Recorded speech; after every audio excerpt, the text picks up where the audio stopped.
പ്രസിദ്ധമായ കവിതയാണ് ചന്ദനക്കട്ടിൽ. ചന്ദനക്കട്ടിൽ എന്ന കവിത കഥാപ്രസംഗ രൂപത്തിൽ ഞാൻ ഇവിടെ അവതരിപ്പിക്കുന്നു. വേമ്പല നാട്ടിലെ തമ്പുരാട്ടിക്കൊരു കട്ടിൽ വേണം, കട്ടിൽ കടയുവാനായി കിഴക്കൻ കാട്ടിലെ ചന്ദനം തന്നെ വേണം. വേമ്പലനാട് ഇന്നത്തെ കോട്ടയം. പണ്ടുകാലത്ത് കട്ടിലിൽ കിടക്കുവാനുള്ള സൗഭാഗ്യം തമ്പുരാന്മാർക്കും തമ്പുരാട്ടിമാർക്കും മാത്രമേ ഉണ്ടായിരുന്നുള്ളൂ എന്നതാണ് സത്യം. പൊതുജനം നിലത്ത് പായിട്ട് കിടന്നുകൊള്ളണം. കട്ടിലിൽ കിടക്കുവാൻ വിധിക്കപ്പെട്ട തമ്പുരാട്ടിക്ക് കട്ടിലില്ലാഞ്ഞിട്ടല്ല, പുതിയ മട്ടിൽ ചന്ദനം കൊണ്ട് തന്നെ ഒന്നു വേണം. ആനക്കൊമ്പാവണം മേലാപ്പിന്ന്, ആനമുഖം വേണം കാലുകളിൽ. തമ്പുരാട്ടിയുടെ മോഹമറിഞ്ഞ ഉടനെ തന്നെ തമ്പുരാൻ കൽപ്പനയായി, ആരെവിടെ? മേനോക്കേച്ചനോട് വരാൻ പറയൂ. മേനോക്കേച്ചൻ എന്നാൽ കാര്യസ്ഥനാണ്. തമ്പുരാന്റെ കൽപ്പന കേട്ട ഉടനെ തന്നെ മേനോക്കേച്ചനും മേനോന്മാരും തച്ചന്മാരും നായന്മാരും ഒക്കെയായി ഒരു വൻ പട തന്നെ വാക്കത്തിയും കോടാലിയും എടുത്ത് തമ്പുരാനെ ഒച്ചാനിച്ച് തൊഴിലിറങ്ങി. ചന്ദനവനം തേടി അലയുന്ന അവരുടെ മനസ്സിൽ തമ്പുരാട്ടിയുടെ രൂപഭംഗി തെളിയുകയാണ്. തഴമ്പു കൊണ്ടു കടഞ്ഞ പോലെ താകുമുടി പൂണ്ട തമ്പുരാട്ടി, താരകിലിന്റെ മണം പുരണ്ടും കണങ്കാലോളം ചുരുണ്ടിരുണ്ടും മുല്ലപ്പൂമാലയുതിർന്നു നിന്നും നല്ല മുടിയാർന്ന തമ്പുരാട്ടി, വേമ്പല നാട്ടിലെ തമ്പുരാട്ടി. കുറ്റിക്കാടുകളും തെങ്ങും കവുങ്ങും നിറഞ്ഞു നിൽക്കുന്ന പറമ്പുകൾ താണ്ടി ചന്ദനമരം തേടി അലയുന്ന അവരുടെ ചെവിയിൽ തമ്പുരാന്റെ കൽപ്പന മുഴങ്ങുകയാണ്. തടിമൂത്ത ചന്ദനം കൊണ്ടല്ലാതെ ഇപ്പടിയിലേക്കാരും വരേണ്ട നാളെ, തലയും ചൊറിഞ്ഞു തിരിച്ചു വന്നാൽ തലയോട് കൂടി വിടില്ലൊരാളെ. നടന്ന് നടന്ന് നേരം ഉച്ചയായി. വിശപ്പും ദാഹവും സഹിക്കാൻ വയ്യാതെയായപ്പോൾ കയ്യിൽ കരുതിയ പൊതിച്ചോറുണ്ണുന്നതിനായി ഒരരുവിയുടെ തീരത്ത് മരത്തണയിൽ അവരിരുന്നു. ഭക്ഷണം കഴിക്കുന്നതിനിടയിൽ ഒരാൾ ചോദിച്ചു, അതാ അങ്ങോട്ട് നോക്കൂ, അതെന്താണത്? അരുവി തൻ വക്കിൽ കൂരച്ച കാലത്ത് ഒരു മരം ചന്ദനം തന്നെയല്ലേ? പലമരം കണ്ടു തഴക്കം വന്ന തലവനാശാരി തൻ ചെന്നു നേരെ ഇടതു കൈ പത്തി തലങ്ങനി വെച്ച് ഇടയിൽ പുരീകം ചുളിച്ചു നോക്കി. ഇല്ല, ചന്ദനം തന്നെ. ഇത് കേട്ട പാതി എല്ലാവരും അരുവിയിൽ കൈകൈ മരത്തിന്റെ അടുത്തേക്ക് കുതിച്ചു. ഒരാൾ ഒരു ചില കൊത്തെടുത്തു മണത്ത് നോക്കി. ഹായ്, നല്ല മണം! നറു ചന്ദനത്തിന്റെ കനുത്ത ഗന്ധ. മുണ്ടെടുത്ത് മുറുക്കി കുത്തി തോളിൽ കിടന്ന തോർത്തുമുണ്ടെടുത്ത് തലയിൽ കെട്ടി കോടാലി എടുത്ത് ആഞ്ഞു വെട്ടാൻ തുടങ്ങിയപ്പോൾ അതാ ഒരു ശബ്ദം, ഒരു കരച്ചിൽ. വെട്ടല്ലേ കൊത്തല്ലേ നായന്മാരെ, വെട്ടല്ലേ കൊത്തല്ലേ തച്ചന്മാരെ, വെട്ടല്ലേ കൊത്തല്ലേ നായന്മാരെ, വെട്ടല്ലേ കൊത്തല്ലേ തച്ചന്മാരെ.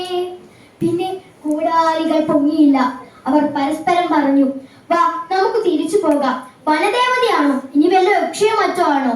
പക്ഷെ ചന്ദനമില്ലാതെ എങ്ങനെ തിരിച്ചു ചെല്ലും? തമ്പുരാൻ കൽപ്പിച്ച കൽപ്പനയോ മുന്നിൽ നിൽക്കുന്നു വിളിച്ചു നോക്കി. ഇരുമുള്ളു പോരാ ചടച്ചി പോരാ, തിരുമേനി കൽപ്പിച്ചിരിക്കയല്ലേ. തടി കൂടാതെ അങ്ങോട്ട് ചെന്നു പോയാൽ തടിയും തലയും പിരിയുമല്ലോ. വരുന്നത് വരട്ടെ, ഞാൻ കേറാം, കൂട്ടത്തിൽ ഒരാൾ പറഞ്ഞു. ഒരു കുട്ടിയുടെ ശബ്ദമാണെന്ന് തോന്നുന്നു. ഇനി വല്ല യക്ഷയോ മറ്റോ ആണെങ്കിൽ പിടിക്കാതിരിക്കാൻ ഈ കത്തി അരയിൽ വെച്ചു. ബാക്കിയുള്ളവർ അവന് ധൈര്യം പകർന്നു. പേടിച്ചു വിറച്ച് നെഞ്ചുരുക്കി കിതപ്പോടെ അവൻ ഒരുവിധം ആ മരത്തിൽ കയറി. പൊത്തിലേക്ക് നോക്കിയപ്പോൾ അവന്റെ കണ്ണുകളെ വിശ്വസിക്കാനായില്ല.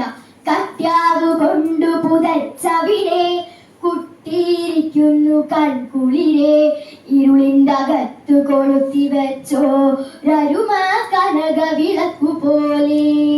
അന്തിത്തൊടുമുകിലിൻ നടുവിൽ പൊന്തി വരും കൊച്ചു താര പോലെ, ചെമ്പട്ടിനുള്ളിൽ മിനുക്കി വെച്ച ചെമ്പുറ്റ മാണിക്ക കല്ലുപോലെ. ആ പോലെ, ഇരുളിൽ കൊളുത്തി വെച്ച വിളക്ക് പോലെ, ചെമ്പകത്തിന്റെ നാറ് മുട്ടുപോലെ സുന്ദരിയായ ഒരു പെൺകുട്ടി. ഈ പെൺകുട്ടി എങ്ങനെ ഈ പൊത്തിൽ വന്നു? ആരോമൽ കുഞ്ഞിനെ തക്കം നോക്കി ആനറാഞ്ചി പക്ഷി കൊണ്ടുപോയി. ആ മരപ്പൊത്തിൽ ഇരുത്തി പോലും ഓമനിച്ചങ്ങനെ പോറ്റിപ്പോലും. റാഞ്ചി കൊണ്ടുവന്ന പക്ഷി കുട്ടിയോട് പക്ഷിക്ക് മാത്രം നിർവേശ സ്നേഹം തോന്നി. അതിനെ ഓമനിച്ച് ലാളിച്ച് വളർത്തി. കുട്ടിക്കും അമ്മയായി മാറി ആ പക്ഷി. പക്ഷേ എന്തൊക്കെയാണെങ്കിലും കുട്ടിക്ക് പൊത്തീന്ന് പോരുവാൻ ആഗ്രഹമില്ലാഞ്ഞിട്ടല്ല, പൊത്തീന്നു പോരുവാൻ ഉണ്ടു മോഹം, വയ്യാത്തതാണു പോലും നിറവുറ്റ വാത്സല്യം ഓലുമമ്മ, ചിറകിന്റെ അടിയിൽ ഓമനിക്കും. അന്തിത്തൊടുമുകിൽ പൊതിഞ്ഞ അമ്പിളി കുഞ്ഞിനെ പോലെ കട്യാവ് കൊണ്ട് മൂടി പൊതപ്പിച്ച് താഴേക്ക് കൊണ്ടുവന്നു. എല്ലാവരും സ്നേഹം കൊണ്ട് വാരി പുണർന്നു. തമ്പുരാന്റെ കൽപ്പനയോർത്ത മേനോക്കേശൻ പറഞ്ഞു, ഇനി മരം മുറിക്കാം. പത്തിബാരത്തിബാറന്നടുക്കും പാമ്പുപോൽ കോടാലി പൊങ്ങിത്താന്നു. കടയറ്റ ചന്ദനം തല തിരിഞ്ഞു, ഉടനെ ചിതറി നിലം ഭരിച്ചു. ഇലയും ചില്ലയും കൊത്തിമാറ്റി തടി ആഹ്ലാദത്തോടെ കൊട്ടാരത്തിലേക്ക് പോകുമ്പോഴും ഒരു തെല്ല് ആന്തൽ പോലെ ഒരു ചോദ്യം ഉയർന്നു. ഈ കുട്ടിയെ എന്തു ചെയ്യും? പകൽ വിടവാങ്ങി, രാത്രിയെ വരവേൽക്കാൻ ഒരുങ്ങുകയാണ്. തന്റെ കുട്ടിക്കുള്ള ഭക്ഷണവും ശേഖരിച്ചെത്തിയ ആ അമ്മ കണ്ടത് ഞെട്ടിപ്പിക്കുന്ന കാഴ്ച. അമ്മ തൻവാ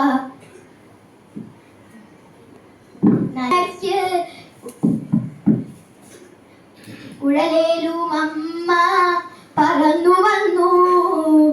ചിതകാല ചന്ദനം നിന്നദിക്കിൽ, മരമില്ല കൂടില്ല കുഞ്ഞുമില്ല, മരവിപ്പു കയറി അതിനുടലിൽ. ഈശ്വര, ഞാൻ എന്താണ് കാണുന്നത്? ഇവിടെ നിന്നിരുന്ന മരം എവിടെ? എന്റെ കുഞ്ഞെവിടെ? എന്റെ കൂടെവിടെ? ചിറകിട്ടടിച്ച് നിലവിളിച്ചു കരഞ്ഞ ആ അമ്മ രാത്രിയിൽ ഒരു മരക്കൊമ്പിൽ ഇരുന്നു. നിലാവ് പരന്നു. നിലാ വെളിച്ചത്തിൽ ഒരു ചോരപ്പാട് പോലെ എന്തോ കണ്ടു. നനപോലും അമ്മയ്ക്ക് കണ്ടറിവാൻ പൊന്മകളെ കൊണ്ടുപോയ മാർഗം, കട്യാവു തന്നെത്താൻ പിച്ചിച്ചീന്തി കാട് കളിവോളം ഇട്ടിരുന്നു. കട്യാവ് നോക്കി പക്ഷി കുറെ ദൂരം പോയി. എങ്കിലും കുറച്ചു കഴിഞ്ഞപ്പോൾ ആ അടയാളവുമില്ല. പക്ഷേ കുട്ടിയോടുള്ള അഗാധമായ സ്നേഹം ഒന്നുകൊണ്ട് മാത്രം കുട്ടിയെ കൊണ്ടുപോയ മാർഗം മണത്തെറിഞ്ഞു. നനപോലും അമ്മയ്ക്ക് കണ്ടറിവാൻ പൊന്മകളെ കൊണ്ടുപോയ മാർഗം, അരമാന തന്റെ അടഞ്ഞ വാതിൽ അരികത്തണഞ്ഞതും ചത്തു വീണു. കൊട്ടാരത്തിലെ അടഞ്ഞ വാതിലിൽ തട്ടി ആ പക്ഷി ചത്തു വീണു. ഈ പാതി വിടുന്ന കൊക്കുമായി കിടക്കുന്ന ഈ പക്ഷിയെ കണ്ട് കൊട്ടാര കാവൽക്കാർക്ക് പോലും തൊണ്ടയിടറി. ചന്ദന ചീളുകൾ കൊണ്ട് ചിതയൊരുക്കി. വീരാളി പട്ടിൽ പൊതിഞ്ഞ പക്ഷിയുടെ ജലം വിരോചിതമായി സംസ്കരിച്ചു. ഈ ഉള്ളു പൊള്ളുന്ന കാഴ്ച കണ്ട് ആ പിഞ്ചു പൈതൽ പൊട്ടിക്കരഞ്ഞു. കാലം കിടന്നുപോയി. ഈ തമ്പുരാട്ടി വളർന്നു സുന്ദരിയായി. ഇളമുറ തമ്പുരാന്റെ തമ്പുരാട്ടിയായി. ഈ തമ്പുരാട്ടിക്ക് വേണ്ടി മറ്റൊരു അതിമനോഹരമായ മറ്റൊരു ചന്ദനക്കെട്ടിൽ തന്നെ നിർമ്മിക്കാൻ ഏൽപ്പിച്ചു. മട്ടുപ്പാവിൽ തന്റെ പ്രിയതമയ്ക്ക് വേണ്ടി പണി കഴിപ്പിച്ച കട്ടിലേക്ക് സ്നേഹപൂർവ്വം ആനയിക്കുന്ന ആ പ്രിയതമൻ. പക്ഷെ എന്തോ ആലോചിക്കുകയാണ് അവൾ. അവൾ കരയുകയാണോ? അവളുടെ കൺകളിൽ നിന്നും കണ്ണീർ രണ്ടു കവിളിലും ഒലിച്ചിറങ്ങി. ചിതകാർന്നോരമ്മയെ പറ്റിയോർത്തോ, ചിറക് വിടർത്തുന്ന ഭാഗ്യമോർത്തോ. ഉത്തരം കണ്ടെത്തുവാൻ സഹൃദയെ ചുമതലപ്പെടുത്തി. ഈ മാതൃത്വത്തിന്റെ മുൻപിൽ സവിനയം ശിരസ് നമിച്ചുകൊണ്ട് നിർത്തുന്നു. നന്ദി, നമസ്കാരം.